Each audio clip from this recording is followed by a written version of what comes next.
Vem acréscimo!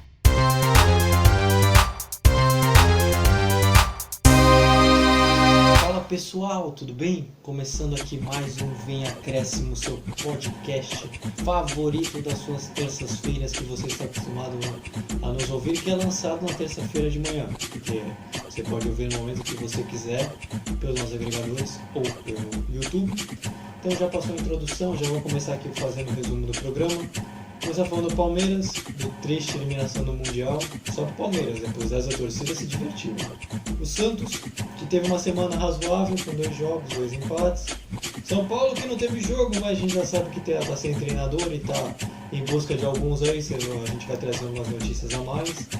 E o Corinthians, que teve vitória contra o Ceará e está a um passo da Libertadores. Mas não estou aqui sozinho, estou com a dupla dinâmica, o trio maravilhoso que você está acostumado a ouvir toda terça-feira, que é o Vitor Oliveira e o Vinícius Souza. Então vamos chamá-los aqui. Fala, Vini, como é que você tá? Tudo bem? Salve artistas, futeboleiros e damas! Tudo bom com vocês? Nem todos estão bem, claramente. Palmeiras não vai disputar a final do Mundial, possivelmente contra o Bayern. Perdeu pro Tigres.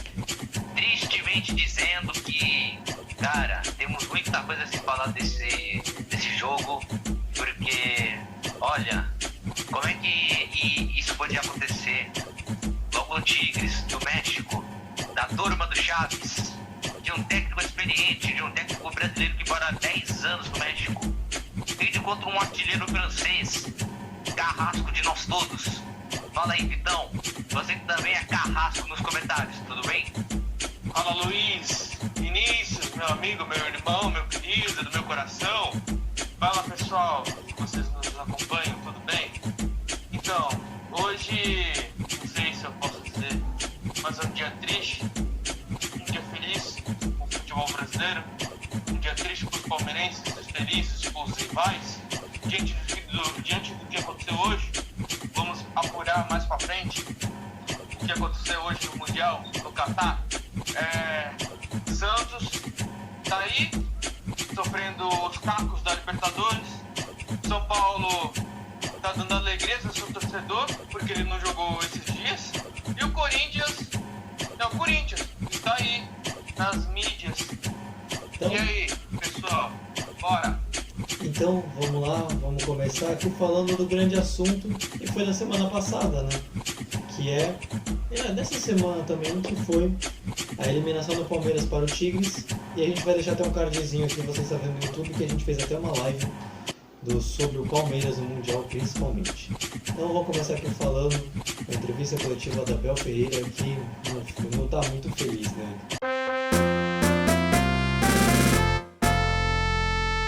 Dizer que neste tipo de jogos que nós ganhamos experiência e aprendizagem. Sei-te dizer também que neste tipo de jogos temos que estar no nosso máximo de concentração e no nosso máximo da nossa performance.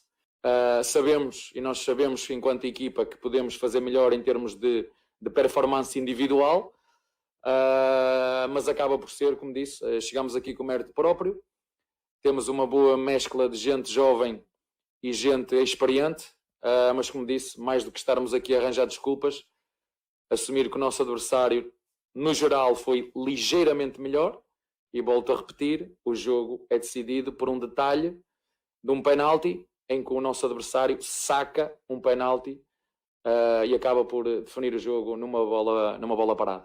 Você já escutou a entrevista coletiva do Abel a respeito do último jogo do Palmeiras, que foi pelo Mundial?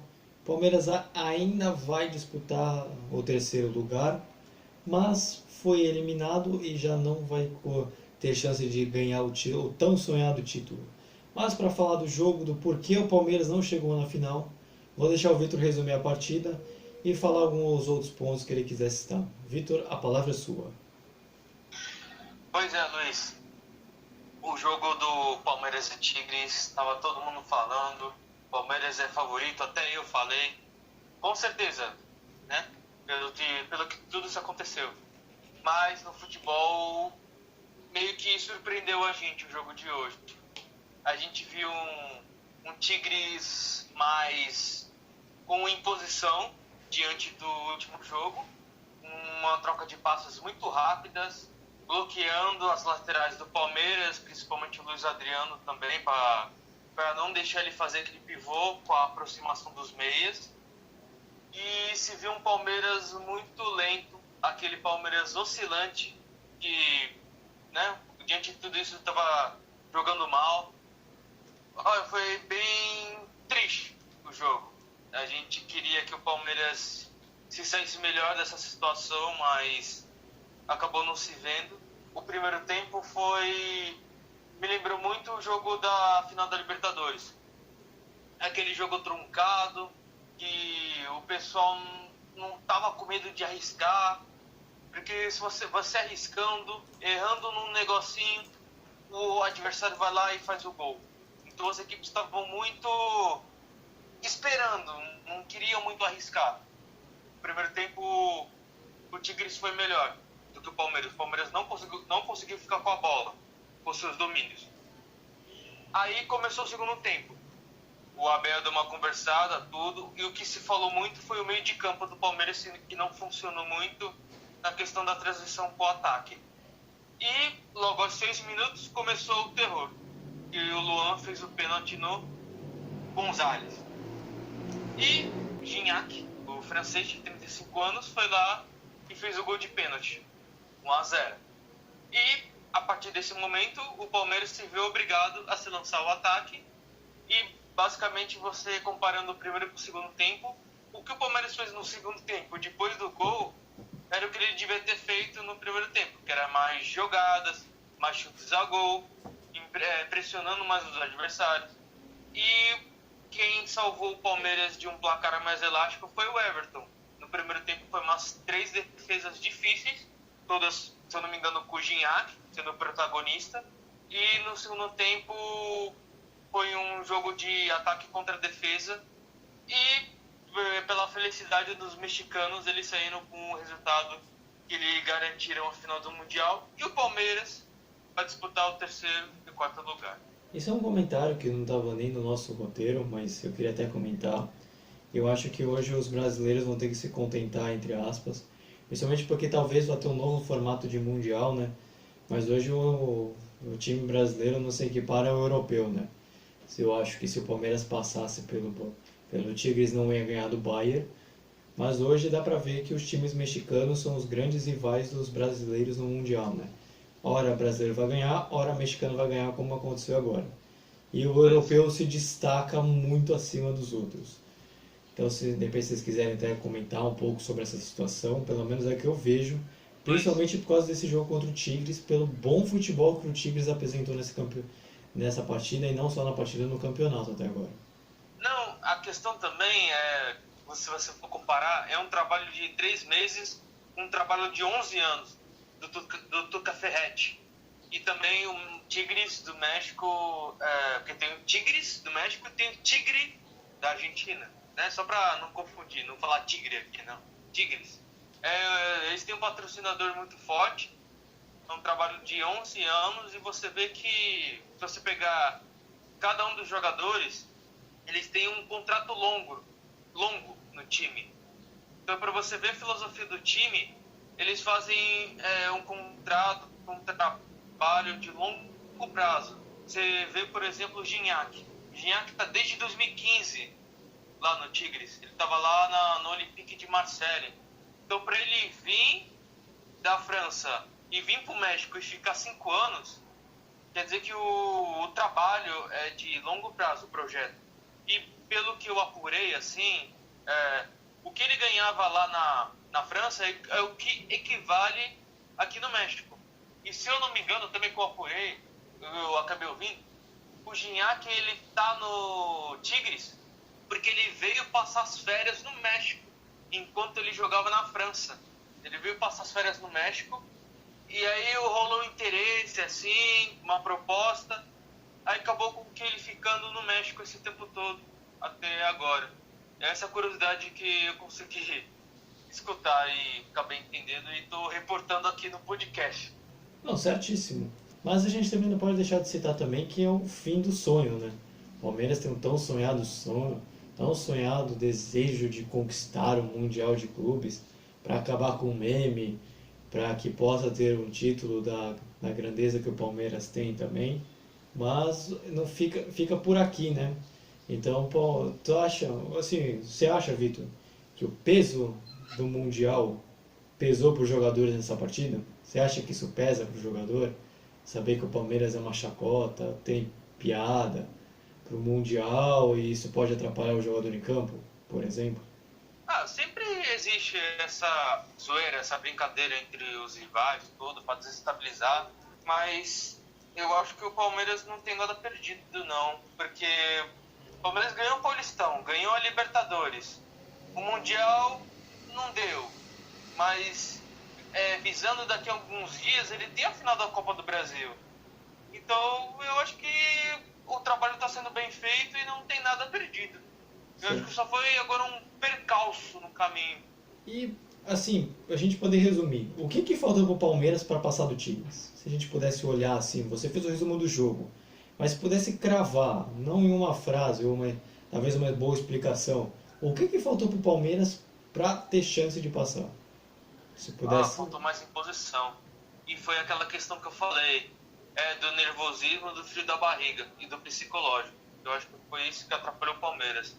Como o Tigres, de uma rodada, da primeira rodada, que eles jogaram anteriormente para essa do Palmeiras, então eles já sentiram como é jogar o Mundial. O Palmeiras, como foi essa primeira partida, então eu acredito que eles sentiram um pouco. E como eu disse também, que o Palmeiras ele voltou a ser oscilante, não fez uma brilhante partida. E a escalação do Palmeiras no segundo tempo, diante das alterações do Abel Ferreira, muitos se falaram que aquela devia ser a escalação para o começo da partida, com o Felipe Melo, com Patrick de Paula, Gustavo Scarpa, William, vai dar aquela dinâmica melhor no time.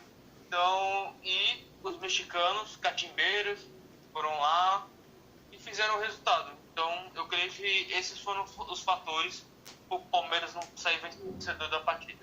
E para fechar, se a gente falar os próximos jogos, que a gente já vai citar depois, a disputa de terceiro lugar é uma possível final, é que essa derrota não estraga a temporada não, né? A temporada continua boa, não tem problema, porque uma eliminação numa semifinal é rara, né? Só o terceiro brasileiro eliminado no Mundial de Clubes nessa era moderna, vamos colocar assim, do Mundial, né? Isso não estraga a temporada do Palmeiras, né? Não, acabou de ganhar a Libertadores faz 8 dias, daqui a pouco vai disputar a Copa do Brasil, podendo ganhar e podendo esquecer o que aconteceu no Mundial. Eu acho que porque é um ano atípico, né, Luiz? Olha só, a gente está disputando o Mundial em fevereiro. Se fosse em dezembro, eu acho que seria um pouco mais, digamos, sentido. Porque ia ter o período de férias, isso tudo, período de pré-temporada, para depois você prestar atenção no Campeonato Paulista. Desse ano vai ser diferente. Eles disputaram o Mundial, perdeu. Daqui a um dia vai disputar a Copa do Brasil. E algum dia vai começar o Paulistão. Ou seja, vão ter que assimilar tudo muito rápido, entendeu? Porque daqui a pouco vai chegar as competições do ano de 2021. Então não vai ter muito tempo para se lamentar muito. Eu acho que o discurso de você levantar a cabeça e seguir é o que vai ser mais prioridade nesse momento diante das competições que virão. Legal, então agora a gente vai chegar para os próximos jogos. O próximo jogo do Palmeiras vai ser pelo Mundial de Clubes, porque pelo Brasileiro vai demorar o Palmeiras vai ter que remarcar a série de jogos. O Palmeiras vai disputar o Mundial quinta-feira, dia 11, ao meio-dia, pela disputa do terceiro lugar. E falta só saber quem é que vai passar entre Al-Ahly e Bayern de Munique, né, que jogaram na segunda-feira, que a gente grava no domingo, então a gente não está trazendo o adversário, mas a gente sabe, mas quando sair o programa você já vai ver nas nossas redes sociais que a gente já vai estar planejando o jogo. E depois a gente também pode depois a gente pode fazer um conteúdo especial falando da final. A gente já sabe que o Palmeiras, se tudo correr bem, né, vai enfrentar o Al-Ahly do Egito. Me deu branco na hora de falar do time. Então assim, Vini, agora só para ele começar a falar, o Vini está muito quieto pro meu gosto. O Palmeiras não vai pagar o mico de não terminar em quarto, né? eu acho que indiferente do adversário, a não ser que enfrente o Bayern de Munique na disputa de terceiro lugar, né, que é bem improvável, a gente acredita que o Palmeiras vai conseguir passar e vai terminar em terceiro pelo menos, né? Ah, é bem provável mesmo que seja o Al-Ahly, porque o Bayern de Munique é daqueles tipos de time que é o Thanos, que é o imbatível, o invencível de tudo, e que geralmente os times europeus, tem gente que fala que geralmente time europeu não liga pra esse campeonato mundial, alguma coisa assim. Tá todo mundo errado, é claro que eles se importam sim com o campeonato mundial. Se eles não veem o quanto eles comemoram lá, porque é assim, eles comemoram muito discretamente, porque já aqui no Brasil a gente valoriza o Mundial porque, cara, é difícil a gente conquistar, mas mesmo assim a gente comemora e mais comemora. Por exemplo, quando o Corinthians ganhou o Mundial, foi mais de 2 semanas comemorando o Mundial. E depois dessa semana ainda tem o Campeonato Paulista. Isso aí naquela época, 2012 para 13. Agora, os europeus, os caras estão na metade da temporada, porque o calendário deles começa a partir na metade do ano. Ou seja, na metade de 2020 já começa e a temporada para eles termina na metade do ano de 2021. Aí tem aquelas férias, aquela recomposição física, família, passear com o cachorrinho, assim, casinho. Mas aí, enquanto a gente já tá na metade do ano, a gente fica no campeonato brasileiro, Copa do Brasil, ciclo da Sul-Americana. E é isso. Bem provável que agora o Palmeiras descansa, levanta a cabeça, pensa, repensa nos conceitos, veja onde é que errou no jogo contra o Tigres, para depois só chegar contra o Al-Ahly, ver o VT do jogo do Corinthians, né? Porque o Corinthians pegou o Al-Ahly naquela semifinal de 2012 e montar uma estratégia não assim montar uma estratégia em cima daquele jogo, até porque aquele jogo foi diferente do que desse ano. O time do Al-Ahly tá renovado. Aí é só montar a estratégia e consertar os erros do passado. Então, já passado um resumo básico do Mundial, para você torcedor do Palmeiras está triste, ou para você torcedor de qualquer outra equipe brasileira e está querendo escutar sobre a eliminação do Palmeiras, a gente termina por aqui. E aí a gente vai agora começar a falar do Santos, de como foi a Semana Santista, desde a derrota para a Libertadores da América. Sim, eu não, sabe, são coisas internas que eu conversei já com o presidente, conversei com o Quaresma. Eu sempre jogo muito aberto, muito franco, quero poder cumprir meu contrato, né, que eu fiz com o pessoal. Eu vim pelo prazer do trabalho, pelo desafio. Eu estou muito contente com tudo que eu tenho adquirido aqui de retorno, principalmente dos jogadores dentro do campo. Estou muito contente mesmo. Uma pena a gente não ter o torcedor do nosso lado, né, por causa dessa pandemia. Agora, é uma pergunta assim que até cabe um tempo a mais para responder, né? O Santos hoje, ele vive problemas seríssimos e gravíssimos. Então, o que acontece? Tem 2 ou 3 punições da FIFA para serem pagas. Tem dívidas ainda com os jogadores para serem pagas. E não tem a receita para isso. Então a receita é o quê? É venda de jogadores. E agora, já passando aqui para o Santos, a gente passou a coletiva do Cuca para o último jogo contra o Atlético de Goiás, em que ele deu uma dura coletiva, falando que escancarando os problemas do Santos. Mas, antes de começar de volta essa treta toda, o Vini vai começar falando aqui sobre como foram as semanas dos 2 jogos santistas e os 2 empates contra Grêmio e Atlético de Goiás. Fala aí, Vini. Bom, que confronto que o Santos teve, hein? Esses 2 últimos. Teve o confronto, o melhor futebol do Brasil contra a melhor base do Brasil. Bom, o jogo lá em Porto Alegre, debaixo de muita chuva, e o Santos vinha de uma ressaca de ter perdido a final da Liberta. O sonho pelo Tetra foi por água abaixo. Bom, mas a gente já sabe que 4% a gente já sabe que os 4% é muito para os cientistas, mas 4% não foi do jogo apresentado, que a gente viu em Porto Alegre. O Santos saiu na frente com o gol do Caio Jorge. Caio Jorge, mais conhecido como o Carrasco dos gremistas, fez gol contra o Grêmio na Libertadores e mais esse do Brasileirão. E Santos 1-0. Após de uma bela jogada do Luan Pérez, dando uma de Léo. Aquele jogador que fala que o Barcelona é isso tudo. Mas enfim. Aí o Grêmio, o melhor futebol do Brasil, para quem não entendeu a referência, foi pra cima, trocou passes e conseguiu um pênalti. Pênalti até que bobo, pra falar a verdade. E aí o Diego Souza, mais rodado do que roleta de Las Vegas lá, foi lá, fez o gol, empatou o jogo, fez aquela dancinha debaixo do gol. Tem uma câmerazinha atrás do gol, daí dá pra fazer a dancinha assim. Tá dançando pelo Hexa. Aí, jogo 1-1, jogo um pouco movimentado, e até aí tudo bem. Aí começou o segundo tempo, o Grêmio veio como um avalanche, provando que é o melhor clube do Brasil e também o clube que tem o melhor futebol do Brasil. Só perde para o Palmeiras. Mentira. Mas enfim, o Grêmio começou fazendo 2-1 com Jean-Pierre. Depois de uma jogadaça que o Grêmio fez uma troca de passes pelo meio.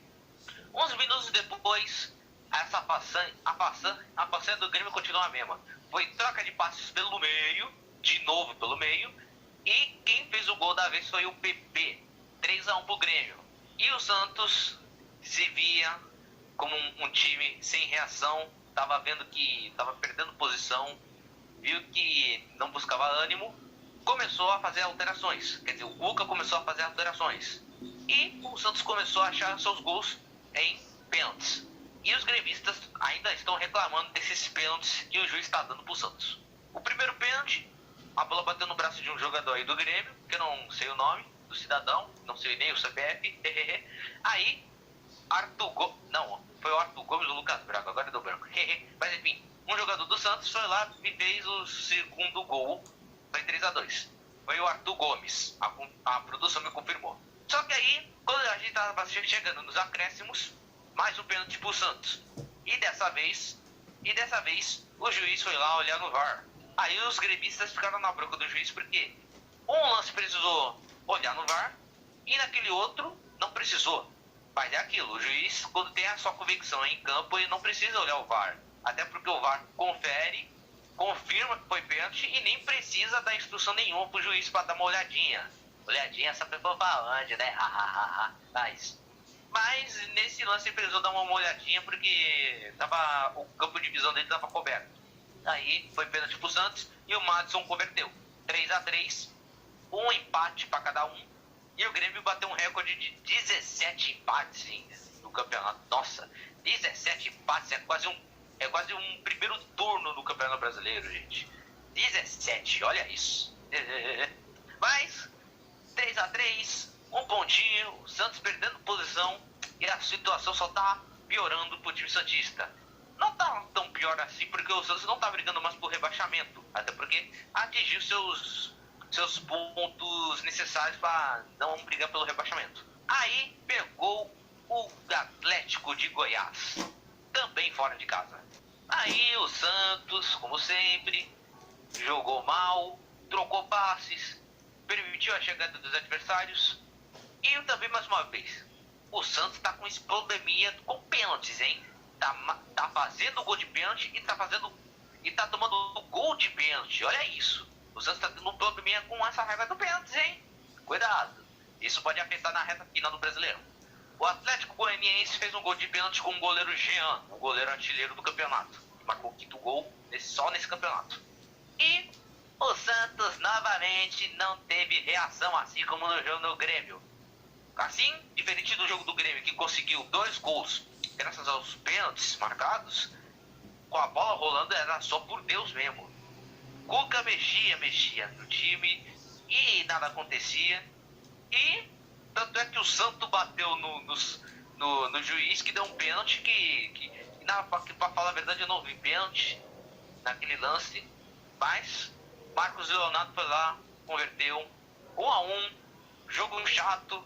Quer dizer, O jogo do Atlético foi chato, mas do Grêmio foi extremamente movimentado. Pelo menos houve jogo naquele jogo. Nossa, houve jogo naquele jogo. Foi bem movimentado mesmo. Aí, Santos em 12º, tá quase distante da Libertadores e nem tão perto do rebaixamento. E tá cavalgando, tá cambaleando no Campeonato Brasileiro. Tá uns 6 jogos sem vencer no campeonato. E a grande pergunta que fica para o torcedor santista, que está escutando toda essa explicação aqui do Santos, é se o time tem uma possibilidade de chegar à Libertadores. Tem agora uma sequência de jogos em casa, faltam poucas rodadas, o próprio campeonato tá um vai que não vai, e o time que sobe cai na mesma facilidade. Então dá para o Santos ter chance, o Santos tem uma chance real, você acredita que chega? Essas rodadas finais podem reservar o que para o time do Litoral Paulista? Bom, pro Santos brigar por Libertadores, eles não podem ficar 6 jogos sem vencer, entendeu? Apesar dos rivais que estão à frente, como Ceará, Bragantino, Corinthians, por exemplo, o Corinthians estava cambaleando no campeonato, só que também está engrenando no campeonato, tá em 8º, se não me engano. Mas o Santos não pode ficar numa sequência dessas, porque senão vai perder a vaga pro seu maior rival. E também, vale ressaltar também, se o Santos não conseguir a vaga na Libertadores, tem a Sul-Americana, que é como se fosse a Série B da Libertadores. Quer dizer, em segunda às vezes, mas na segunda jamais, é como eles falavam, né? Mas é aquilo, pro Santista, a realidade está sendo assim: vou sonhar com Libertadores, mas eu tô vendo que eu tenho, que o meu time não tá afim mais de jogar Libertadores, tá afim de uma Sul-Americana no ano que vem. Aí vocês preferem, vocês vão querer assistir o jogo pelo DAZN ou vocês vão ver pela Conmebol TV? Tanto faz. Aí tem que buscar o Tetra de novo, tem que remar, assim como fez no ano passado para até umas semanas atrás, falando assim. E... Luiz, Oi, pode falar.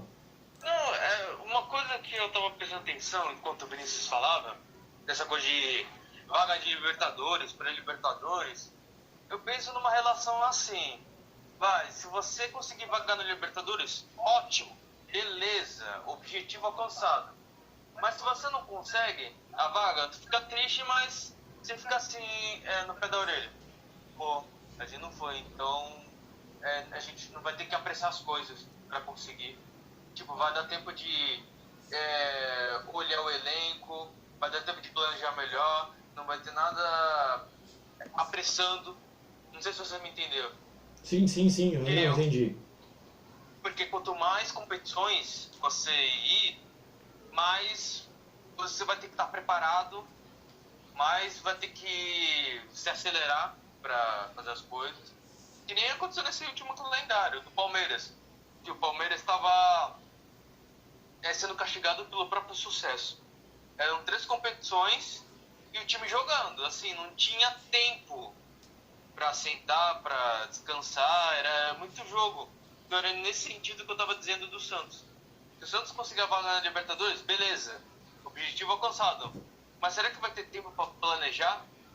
Esse Basicamente isso. esse é um problema, né? Na verdade, aqui no Brasil, o calendário pune os vencedores, né? Porque é horroroso. Quanto mais competições, mais jogos você tem. E agora eu vou pegar uma colinha, isso aqui eu vou dar crédito pro Vinícius, tá? Mas ele passou aqui pra gente os confrontos de cada brasileiro quando for para pré-Libertadores. E principalmente por causa do Santos e Corinthians. Então já agora que a gente está falando já do Santos, já vou comentar. Quem chegar em 7º, quem for para pré-Libertadores primeiro, que é o caso que é muito provável que seja o Fluminense, vai pegar o Ayacucho. Parece o Yakut, mas não é não, o Yakut paga nós, do Peru. E o segundo brasileiro colocado para pré-Libertadores, que pode ser e tem a chance de ser um 8º colocado, vai enfrentar o Deportivo Lara na Venezuela. E o Vinícius até colocou aqui depois que quem enfrentar o time peruano, quem passar do time peruano, enfrenta ou o time chileno ou o Independiente Del Valle. E quem ganha o Deportivo Lara pega um time chileno ou São Lourenço. Então, de qualquer forma, quem chegar na pré-Libertadores vai ter um confronto bem pesado. Pode falar, Vini. E só pra todo mundo se situar, que é assim, Mesmo que tenha os vencedores da Copa do Brasil, tanto o Grêmio contra o Palmeiras ganhando, é bem provável que assim, se o Grêmio ganhar a Copa do Brasil, aí a vaga fica pro Fluminense, para pegar o Ayacucho do Peru. Agora, se o Palmeiras ganhar a Copa do Brasil, agora, quem pega o Ayacucho é o Grêmio. Aí o Corinthians, independentemente se o Grêmio ou o Palmeiras ganhar e o Corinthians manter essa posição de na oitava colocação, pega o Deportivo Lara. E também, quando o Luiz falou de um time chileno contra o Del Valle, um time chileno contra o São Lourenço, é porque ainda não está decidido também no campeonato chileno.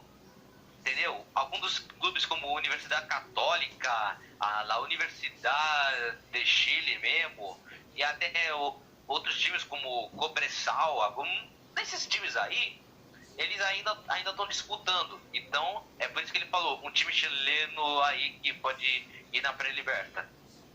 Gente, é até bom citar um time chileno qualquer, porque não está definido mesmo. Então, enfrenta um time chileno ou qualquer outra equipe que possa enfrentar. Mas para esse áudio não ficar muito longo, eu só quero, Vini, eu quero que você comente rapidinho sobre o que o Cuca pode sair do Santos. A gente pega a entrevista, a gente até colocou um pouquinho, ele não tá satisfeito, principalmente por causa de problemas financeiros extra-campo do Santos, isso está exposto para todo mundo, mas o Cuca ele realmente pode deixar o comando, assim como fez em outras equipes, não é exclusividade do Santos mesmo. Bom, se o Cuca disse que quer sair do Santos, é porque houve algum problema familiar, houve problema de clube mesmo, rolado alguma coisa que o Cuca disse assim, vou deixar o clube. Porque o Cuca até disse que estava se sentindo em casa, estava falando que era chamado de o presidente do Santos, pelo Marinho, era uma pessoa que era muito bem acolhida pelos jogadores. Agora, de uma hora para outra, ele já dizer que quer deixar o clube, é porque houve alguma coisa de errado no Santos. Porque o Cuca fez um ótimo trabalho na Libertadores. Não porque perdeu o título, que agora ele acha que tudo desboronou, não dá. Ainda nessa temporada de 2021 vai ter a edição de 2021 da Libertadores. Aquela outra edição de 2020 já foi. Dá para reconstruir os cacos para esse ano. Ou seja, e o Santos também não está com muita opção para técnico também. Porque a maioria dos técnicos que tem sobrando aí são vários. Tem Givanildo de Oliveira, tem o Oswaldo de Oliveira, tem o Thiago Nunes, por exemplo, tem até uns treinadores estrangeiros aí, como o André Vilas Boas, que foi cotado para o São Paulo, mas ele disse que prefere descansar no momento. E tem o Sebastião Beccacessi, que é o ex-técnico do Racing agora. Aí é critério do Cuca. Se ele quer sair do Santos para descanso, alguma coisa assim, para estudar, ou se ele quer sair do Santos por algum problema que ele não gostou e que ele quer deixar o clube por esse motivo. Então, só pra gente fechar aqui falando do Santos, esse áudio tá ficando um pouquinho longo. O Santos enfrenta o Coritiba no sábado às 7 horas da noite. Então, Vitor, agora pra você, você já vem falando do São Paulo já. O Coritiba tem alguns jogadores que não vão poder atuar e o Santos pode sacramentar o rebaixamento do Coritiba nessa rodada, se vencer. Então você acha que o Santos ele pode ganhar do Coritiba e decretar o rebaixamento do clube catarinense? Pois é, com toda certeza. O jogo vai ser na Vila Belmiro? Isso. E o Coritiba desfalcado. O cenário parece ser esse, de o Santos vai com tudo pra cima do Coritiba e decretou o rebaixamento, mas só pra gente também ficar ligado. O Santos enfrentou o Goiás, agora o Santos vai enfrentar o Coritiba. Olha só o que aconteceu no jogo do Santos e Goiás. Não queremos que se repita no jogo de Santos e Coritiba. Tem essa também. Então, você aqui já escutou esse áudio enorme aqui do Santos, o Santista ficou feliz, a gente tratou bem do Santos, e agora a gente vai passar para o São Paulo, que não jogou nessa semana, mas tem muito assunto do mesmo jeito.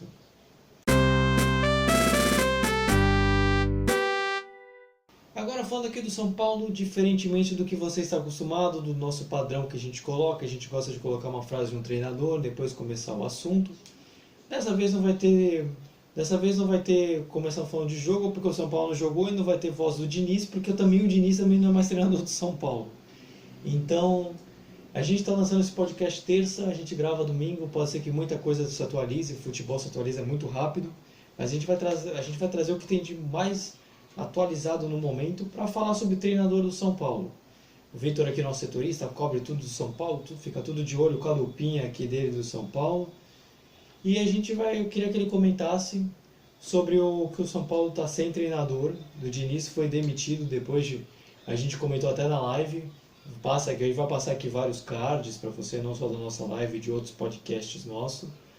E tem um melhor nome, Vitor? Qual é um nome melhor hoje para o São Paulo? Se é que existe talvez um melhor nome, o que o São Paulo busca e o que o São Paulo precisa para que comece a pelo menos terminar de uma forma digna esse brasileiro? Pois é, Luiz. Tudo indica, a partir de agora, que deve ser o auxiliar técnico Marcos Visoli. Deve ficar até o fim do brasileiro. Enquanto isso, a diretoria está procurando um novo técnico. Eu queria dizer também que eu, por ser setorista, estou gostando do jeito que eles estão procurando os técnicos. Eles estão fazendo que nem o processo seletivo de empresa. Eles pegaram 10 treinadores estrangeiros, essa é a prioridade, técnico estrangeiro. Pegaram 10 e entrevistou cada um deles. Aí vão fazer uma filtragem. Vão pegar 3 e vão botar na mesa a proposta. Para ver desses 3, qual que eles se encaixam melhor nesse projeto do São Paulo. Então está sendo avaliado aí que o nome que surge com mais força nesses últimos dias é do Hernan Crespo, que foi campeão com Defensa e Justiça na Copa Sul-Americana de 2020. E basicamente, para ser mais exato, treinadores portugueses e argentinos, e esse é o nome do momento. E por enquanto ainda não saiu nenhuma atualização do que se trata isso. É só do nome do Crespo, por enquanto, que está sendo mais cotado. Você acha que a solução, Vitor, é mesmo um técnico estrangeiro? Ou talvez por uma onda de Abel Ferreira, campeão de Libertadores, Jorge Jesus, campeão de Libertadores e brasileiro, o São Paulo com grande futebol apresentado? Porque você focar em treinadores portugueses e argentinos são teoricamente as nacionalidades de treinadores aqui no Brasil que estão fazendo sucesso. Já fizeram, como o Jorge Jesus, está fazendo com o Abel Ferreira, e o São Paulo também, que por mais que reclame, se mostra um bom treinador. Você acha que o São Paulo está correto em buscar um treinador estrangeiro dessas duas nacionalidades do que um brasileiro? Você vê de uma forma correta assim? Eu vejo que é uma tendência desde 2019, é uma tendência no futebol brasileiro. Mas também não adianta muito você priorizar o técnico e deixar o elenco do jeito que está. Porque às vezes a gente apura bastante que não é muito culpa do técnico. O que acontece também tem a ver com a ideia e a filosofia dos jogadores. Porque às vezes o jogador não é compatível com a característica do treinador, não é a característica daquele jogador de ser raçudo, ser rápido. Faz parte muito do planejamento. Então eu acho que a primeira mudança tem que ser o treinador. Aí depois, acertando com esse treinador, tem que arrumar o planejamento no sentido de esse jogador que ele quer, esse que ele não quer, esse pode emprestar que depois eu vou utilizar ele. Então basicamente essa é a tendência, trazer um técnico estrangeiro por tudo que aconteceu do Jorge Jesus, que está acontecendo com o Abel Ferreira, e por vir de um futebol mais, como posso dizer, ofensivo, mais tático, bola para frente, como a gente viu nesses últimos anos do Jorge Jesus, ofensivo, todo mundo para frente. Porque todo mundo fica falando que o futebol brasileiro é tudo retranqueiro, tem medo de atacar. Tem alguns técnicos que não são assim, como o Rogério Ceni, por exemplo. Mas o pessoal fica de olho nos técnicos estrangeiros porque tem outra mentalidade, outra ideia. E é isso, é uma experiência. E já vimos que deu certo no Flamengo e tá dando certo no Palmeiras. Agora, vamos ver qual é a próxima equipe. No Vasco não deu certo. Convenhamos que no Vasco não deu certo, mas... Convenhamos também a equipe do Vasco, né? A gente cobre mais o futebol de São Paulo, mas a equipe do Vasco também era bem fraca, né? Assim, eu acho que há uma diferença bem grande de elenco entre São Paulo, Palmeiras, Flamengo, até o Santos do Sampaoli com o Vasco de hoje, né? Acho que o elenco do Vasco era bem mais fraco. Mas, Vitor, a pergunta de $1 milhão que você pode ganhar no prêmio do Silvio Santos. É o técnico que estão querendo trazer para agora um tapa-buraco, só para, entre aspas, calar a boca da torcida, utilizar a expressão, ou é um técnico que você acha que a diretoria está querendo trazer para agora, mesmo se não conseguir um resultado muito esperado, e, por exemplo, traz um treinador e o cara que já está em quarto cai para sexto, vamos colocar um exemplo. Você acha que a diretoria vai mantê-lo para a próxima temporada? Ou, de repente, ele já chega para agora, é contratado, não faz o resultado esperado e é demitido e outro treinador para o Paulista? Você acha que pode acontecer isso? É um técnico para agora ou para o futuro? Seria muito incoerente. Tipo, você tá falando do treinador, é o Marcos Visoli? Não, quanto contratar um treinador, por exemplo, veio o Hernan Crespo. Aí toda essa situação que eu falei. Ah, tá, entendi. Nossa, mas seria muito incoerente, você contratar um técnico para administrar nessas últimas rodadas. Ah, não deu certo? Então demite, traz outro. Não, eu acho que justamente aproveitando que tá no final do Brasileiro, ficasse com o Marcos Visoli, o treinador novo, ele com esse tempo até terminar, ele faça um planejamento, ele faz uma espécie de, como posso dizer, processo seletivo, vou usar esse termo de novo, em relação aos jogadores, para ver qual que ele quer usar durante a temporada e qual que ele não quer. E quando acabar o Brasileirão, aí vê o que faz. Se classificou para a Libertadores, já vai ter planejamento. Aí se não tiver Libertadores, aí vai ter outro planejamento para conquistar essa vaga de novo.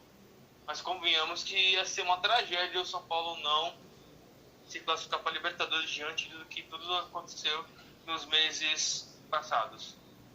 Aí eu concordo contigo, acho que o São Paulo se classifica para a Libertadores mesmo. Para a Libertadores direto, principalmente. Mas agora eu vou chamar aqui o Vini, vamos falar dos próximos jogos aqui. O São Paulo vai enfrentar o Ceará na quarta-feira, dia 10, às 9 horas da noite. Vini, você acha que o São Paulo, como treinador, depois de ficar muito tempo sem jogar, com o treinador interino, e toda essa situação extra-campo de o São Paulo não ter vencido em janeiro, o que você espera desse jogo agora contra o Ceará para o primeiro jogo de fevereiro da equipe? Bom, que o São Paulo vai esquecer um pouco desse dinizismo, já que vai ter a entrada do visualismo. Mas é um jogo que faz que todo torcedor do São Paulo fique mais preocupado do que mãe de juiz. Porque o Ceará perdeu pro Corinthians na semana passada por 2-1. Mas é um time que martela, é um time embaçado e tá fazendo um segundo turno sensacional. Foram poucas derrotas até agora e é um time que tá brigando fortemente pela Libertadores. E cá entre nós, hein? Tem que abrir o olho com o Ceará e também com o Vina. Não sou eu, o outro Vina. Que é aquele que tá tendo interesse do Corinthians para contratá-lo. É isso que estão surgindo aí nas fontes. Só um detalhe, eu comi o jogo do Grêmio. Grêmio e São Paulo também vai ter no domingo, dia 14, às 8h30. Então, se você quiser comentar rapidinho sobre esse jogo, a internet me queimou aqui, mas vamos lá. Ah, tá. É o melhor futebol do Brasil contra o melhor cavalo paraguaio, é isso? No Melhor Brasil? cavalo para do Brasil, sei lá. Bom, será aquele confronto que vai terminar de novo em 0x0, quer ver? Porque o Grêmio só adora um empate, né? O Grêmio, tá casado com empate, entendeu? Se perder ou ganhar, os caras vão empatar com certeza com o São Paulo. Então, agora, para falar do último, não menos importante, a gente vai chegar no Corinthians.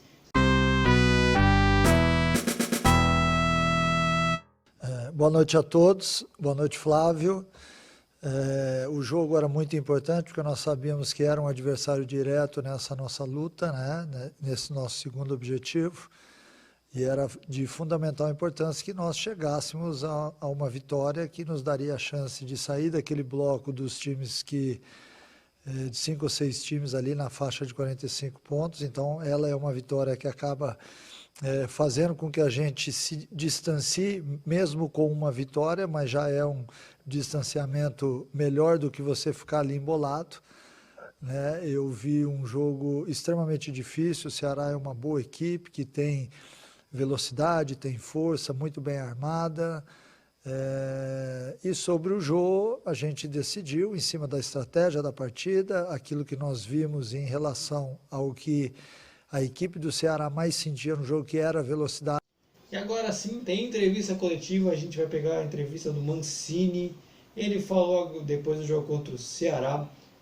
E eu já vou chamar aqui o Vinícius, sem mais delongas, para que ele resuma como é que foi a vitória corintiana contra a equipe cearense.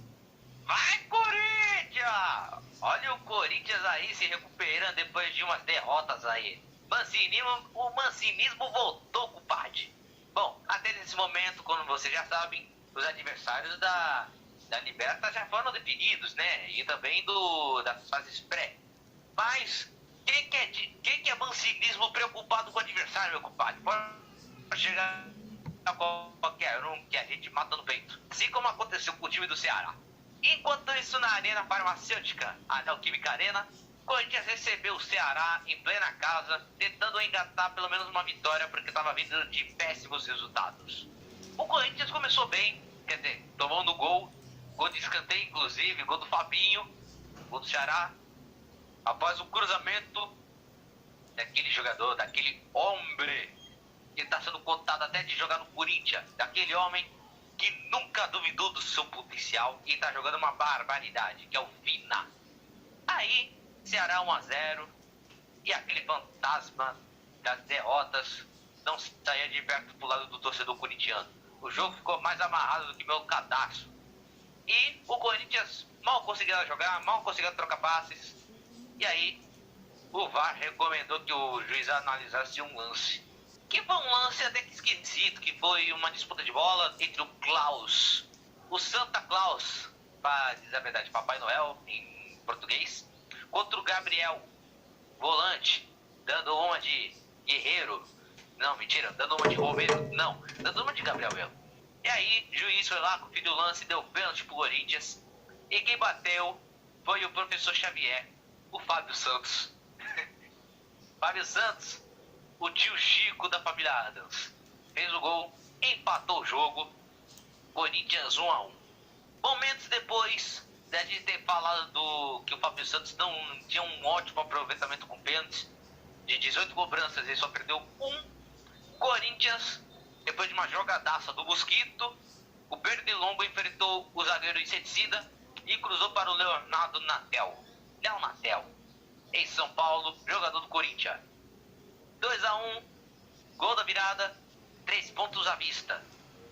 E aí, o segundo tempo foi um jogo completamente sem faísca, foi um jogo sem gasolina, foi um jogo sem remédio, foi um jogo sem desfibrilador, foi um jogo sem ânimo. Parecia que estava todo mundo marcando uma consulta no psicológico. Tava um jogo completamente... E aí, ué, o que eu posso dizer? Não teve nada, ué. O Ceará assustou? Não. O Corinthians assustou? Mais ou menos. Teve os 3 lances que o Ramiro tentou assustar, Não conseguiu. E terminou assim. O Corinthians ganhou 2-1. O Vitor, que tá dividindo o caminho comigo, tá me pedindo um hambúrguer com cheddar aqui.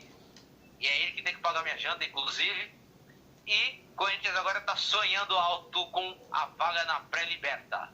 Então, agora que o Vini já fez o resumo da vitória do Corinthians em cima do Ceará do Vina, dá para dizer que o Corinthians está a um passo da Libertadores, né? O Corinthians hoje é realmente o 8º colocado.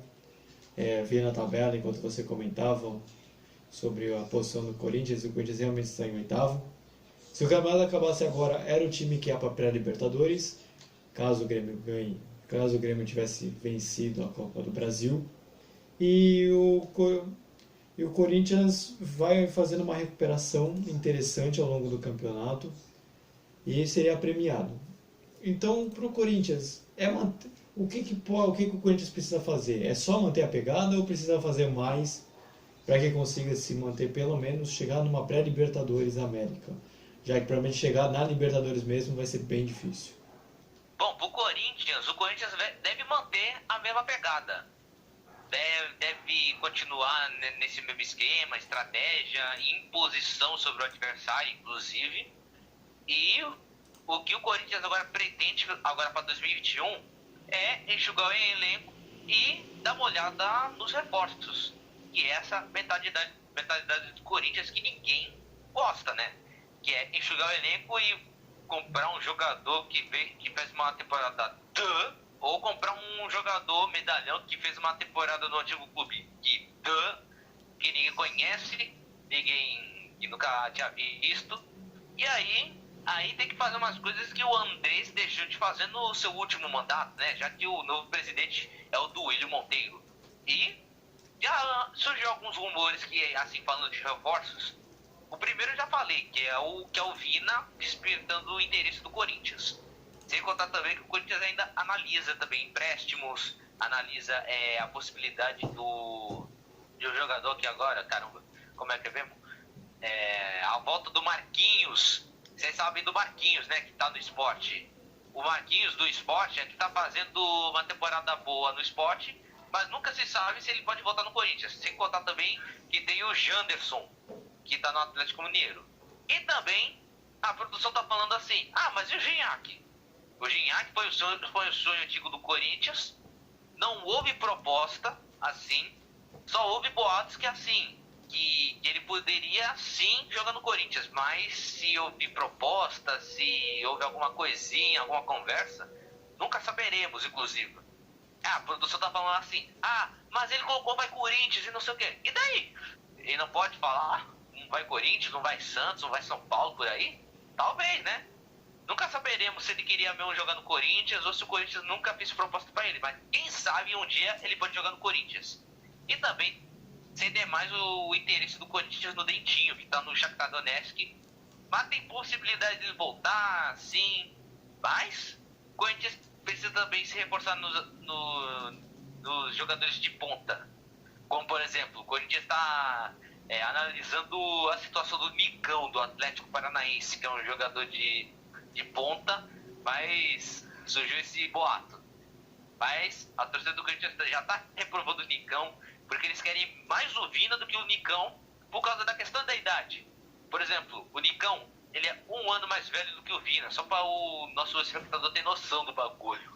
Para quem de repente, só fazer uma breve explicação, duvido que você que está nos ouvindo, não tenha percebido, a não ser que você estava na Lua e retornou agora.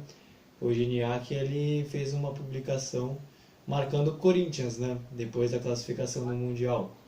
Então, a gente duvida que você já não saiba, mas fazendo uma breve explicação, porque o Gignac, como o Vinícius falou, nosso setorista do Corinthians, realmente o Corinthians já teve um interesse no jogador, mas de repente por condições financeiras ou qualquer outro motivo não fez proposta.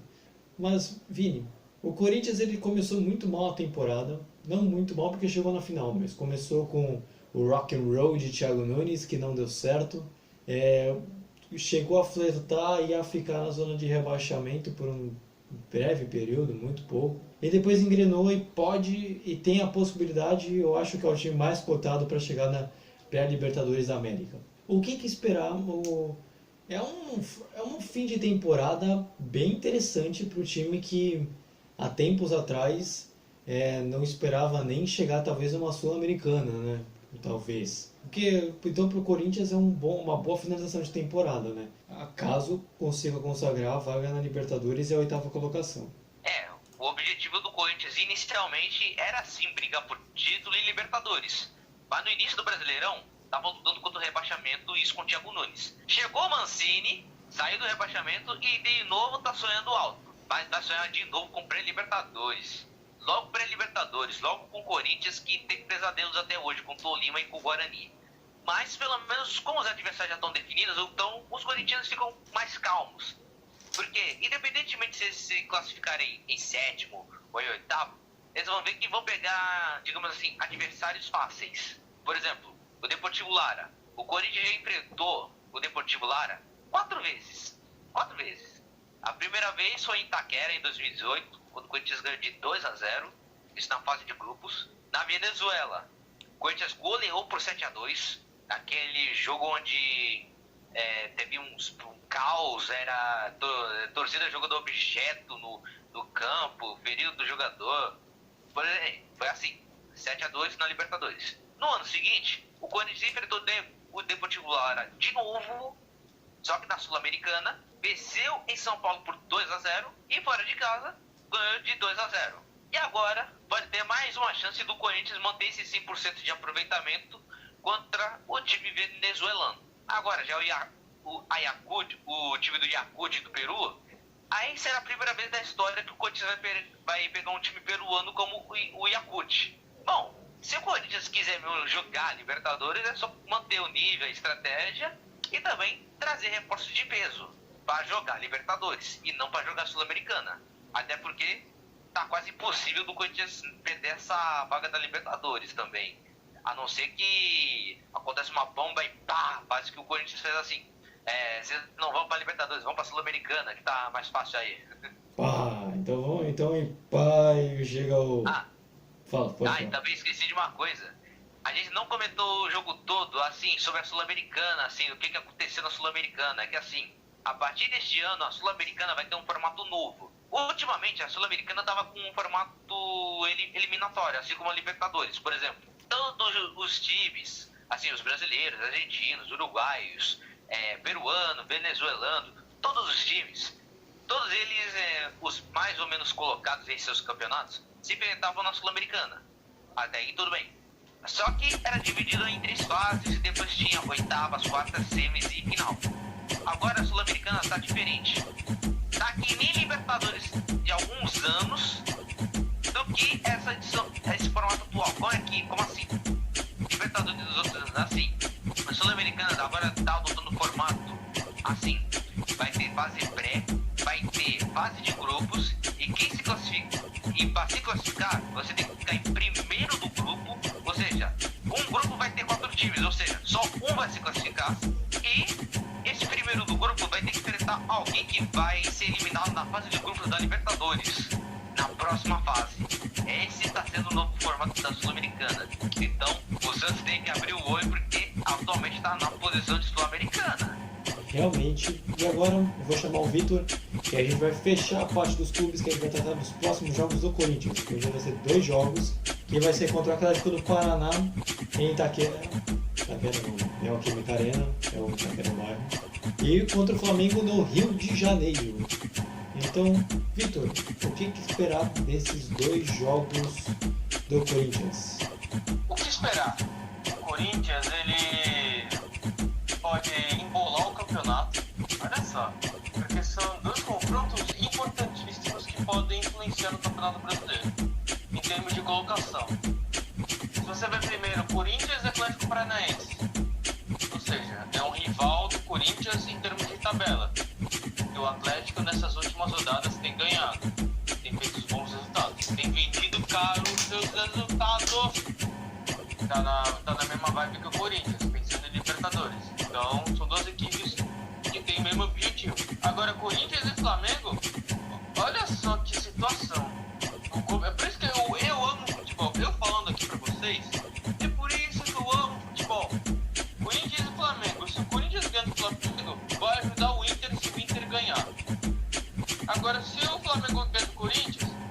Aí vai o Flamengo. Talvez, o Flamengo vai disparar. Então está nas mãos do Corinthians o destino do campeonato. Você vai pro Flamengo ou você vai pro Inter? E a relação de Corinthians e Inter vem desde 2005 com aquele campeonato. E falam que em 2005 é do Inter.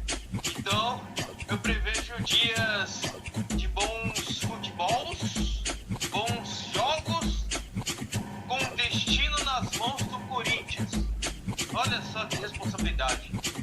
Cravou que o Corinthians vai decidir indiretamente no título brasileiro. Gostei. É disso que o povo gosta, é disso que o Brasil gosta e que o Vem Acréscimo também gosta. Então a gente vai chegando aqui na parte final do programa. A gente agradece a todos vocês que nos ouviram em mais esse podcast de terça-feira, em que a gente tratou um pouquinho de tudo, desde Mundial de Clubes a times que vão para a Libertadores e Sul-Americana. E aí a gente agradece a você que nos ouviu. Eu agradeço ao Vitor e ao Vinícius por terem participado desse programa comigo, ter feito mais essa edição. E não posso deixar de pedir para que você se inscreva no nosso canal, deixa o like, tá, gente? Deixa o like, nos siga nos mais diversos agregadores de podcast, comenta se gostou e compartilha não só esse podcast, nossos outros vídeos também com familiares, amigos, cachorros, periquitos, papagaios. Joga na lua e logo vamos espalhar no Vem Acréscimo do planeta. Então, quero saber só se o Vini vai ter a sua finalização, que ele adora uma frasezinha. Quero ver se tem hoje. Bom, eu tava aqui dando uma analisada no meu compilado de frases que eu já falei na minha vida. E já vi que eu só tenho frases horríveis mesmo. E tem uma frase que é assim, eu vou citar algumas que eu fiz antes de começar esse programa. Eu quero ver quais dessas frases vocês gostam, né, pelo menos. Posso mandar essa, Luiz? Manda, solta aí. Bom, a primeira frase é assim: os primeiros 365 dias do ano são sempre os mais difíceis. Maravilhoso. Aí tem a outra que é assim: gente, o ser humano não tem compaixão mesmo. Fizeram uma covardia com meu gato, cortaram ele e agora tô sem energia em casa. Ok, para fechar o programa, essa segunda frase do gato foi maravilhosa. Foi Aí eu tenho mais uma. Ah, tem mais uma, eu que te cortando aqui. Só pra encerrar mesmo. Então vai. Hoje em dia está tudo muito caro. Fui não sei onde, comprar não sei o que e me cobraram não sei quanto. É a frase de quem tem Alzheimer, desculpa, viu, mas pelo amor de Deus, viu? Então vou deixar aqui, vou chamar o Vitor para que você já se despeça. Já o nosso programa vai ficando por aqui. A gente volta terça-feira que vem no podcast, mas aí o Vitor já vai se despedindo, depois o Vini, aí eu fecho de vez. Pois é. Então, valeu, Luiz, meu amigo de coração. Valeu, Vinícius, meu irmão, também de coração. Obrigado, pessoal, amigos e amigas que acompanharam o Vem Acréscimo. Espero que tenha sido um programa bem legal. Por favor, deem um like pra gente. E uma boa semana pra vocês. Obrigado. Agora é o Vini. Pode falar, Vini. O espaço é seu, além da frase. Meus queridos, minhas queridas, obrigado por mais um podcast. Eu não vou falar isso tudo que o Vitor falou, de se inscrever no canal, até porque tá todo mundo falando toda hora em cada programa que passa. Mas enfim, é importante que você compartilhe para os seus amigos, deixe seu feedback, seu comentário. Já estamos também assistindo o jogo do Flamengo, a gente tá vendo que o jogo tá chato também durante o programa. Luiz também tá achando que o programa foi maravilhoso, já o Vitor foi maravilhoso por causa do Palmeiras, né? E tem falado dessa tristeza toda do Palmeiras, tristeza barra felicidade dos rivais. E boa semana para todos. Vamos aproveitar esse domingo agora para dormir, ao invés de editar. Fazer o quê? Fazer vários nadas. E é isso. Bora comer umas lasgostas. Bora comer um fundi. Bora, sei lá, fazer um rolê, comer aquela esfirra. E é isso, galera. Bora que bora! Valeu, falou! Então, a gente vai ficando por aqui. Vai estar o nosso Instagram na descrição do vídeo, assim como os agregadores de podcast também. Você pode escutar o seu time no momento que você quiser, é só clicar no momento certinho, no timezinho que vai estar na descrição. A gente volta terça-feira que vem e além disso vai ter outros vídeos aqui para você também. Então, Valeu, pessoal. Obrigado por tudo. Voltamos terça que vem com o podcast. Vai ter vídeo de gírias e também nossa live. Então, valeu, pessoal. Falou. Tchau, Brasil! Tchau, Brasil! Que Venha venha acréscimo acréscimo da derrota do Palmeiras! Realmente.